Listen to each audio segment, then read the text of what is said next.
کیا اللہ کی رحمت زیادہ ہے یا کہ جلال، اور کیسے پتہ چلے کہ کب اللہ کی رحمت ہے اور کب جلال؟ اللہ تعالیٰ تو قیامت کے بارے میں بھی یہ کہتے ہیں کہ کتب علی نفسہ الرحمہ، اللہ نے اپنے اوپر رحمت لازم کر رکھی ہے، اسی لیے قیامت برپا کروں، یعنی وہ بھی رحمت ہی کا ظہور ہے تاکہ ظالموں کو ان کے انجام تک پہنچایا جائے اور جو لوگ اچھا رویہ اختیار کریں ان کو اس کی جزا دی جائے۔ تو عدل بھی رحمت ہی کا ظہور ہوتا ہے۔ اللہ کا جلال، اللہ تعالیٰ کا قہر، یہ کن کے لیے ہے؟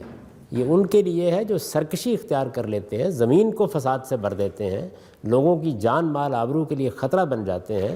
آلودگی اختیار کر لیتے ہیں، دنیا کے امن کو تباہ کرنے کے لیے اٹھ کھڑے ہوتے ہیں، لوگوں کے ساتھ حق تلفی کرتے ہیں اور ان کی جان مال آبرو کے لیے خطرہ بن جاتے ہیں، جو ملاوٹ کرتے ہیں، جھوٹ بولتے ہیں، غبن کرتے ہیں، لوگوں کا روپیہ کھاتے ہیں۔ اللہ کا جلال ان کے لیے ہے، اور یہ جلال خود رحمت ہے، اس لیے کہ اگر یہ نہ ہو تو پھر تو یہ دنیا بالکل ایک کارخانہ بن کے رہ جائے،